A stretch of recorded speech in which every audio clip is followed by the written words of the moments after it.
Okay guys, welcome to the second section here. We're going to take the same approach. We're going to take the top four strings, we're going to play seventh chords through the cycle of fourths, retaining common tones. And this time, instead of starting on the root position C major 7, we're going to start on the first inversion C major 7. And as we voice lead down, we're going to get actually all different inversions of the chords that we saw in the last section. And what I'll do is point out again where the root is and what the top note is, so that we can be more and more aware of how these fit into playing chord melody or making arrangements. So here we go. This is the first chord. This is a beautiful chord. It's a C major 7, drop 2 voicing, C major 7/E or first inversion. The root here is on the second string and the top note is a fifth. One of the things that gives this chord sort of a poignancy is that it has a minor second inside. And it's interesting that by itself it's actually more dissonant. When we add the third and the fifth, things are sort of stabilized. So that's C major 7, first inversion, fifth on top. Next we go to F major 7. And this chord has the E in the lowest voice, which is the 7th, so it's third inversion. And we've got notice we've got a root on top. Now, up a fourth from F diatonically within the key gives us B minor 7 flat 5. This chord is a first inversion because there's a D or minor third in the low voice. Up on top we've got the flat 5. This chord is B minor 7 flat 5/D or first inversion, but it's also a D minor 6 chord. And this connection between a minor 6 construction and a minor 7 flat 5 is one of the key things to understand in jazz theory, but we're not going to go there right now. Just a little hint there. B minor 7 flat 5 over D, flat 5 on top. Retaining common tones, we go to E minor 7. That's an easy chord to play. This has the root on top.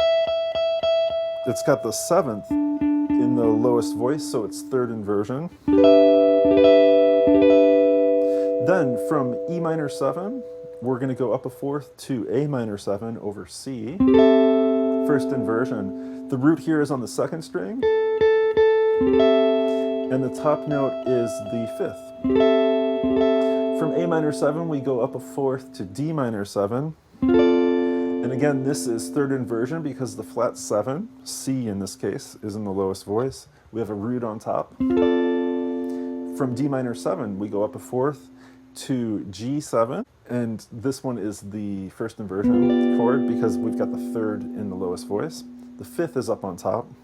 And then from here, we're going to have C major 7 in third inversion. The 7th is in the lowest voice, root is on top. This is the same one as what we played on the 4 chord, the F major 7 chord. So I want to point out one detail for those of you who are really interested in jazz. In jazz playing, we very rarely take the 5 chord or the dominant chord, in this case the G chord, and present it just as a plain 7th chord. It's almost always altered some way. So as we played through this string of chords, we had C major 7, F major 7, B flat minor 7 flat 5, E minor 7, A minor 7, D minor 7, G7. We get to this point and it sounds a little too plain. Very often what you'll hear is either a raised 5 or a flat 5 or a sharp 9 or a flat 9, some type of alteration. So in this case, if you wanted to create more of a jazz effect, you could alter one of those tones. Now, if we played a sharp 5, we'd get that chord, which is a little wonky. Maybe a flat 9 would sound great. We would take the root and just raise it up a half step. And now we've got an A flat instead of the root G. Take a listen to this. D minor 7.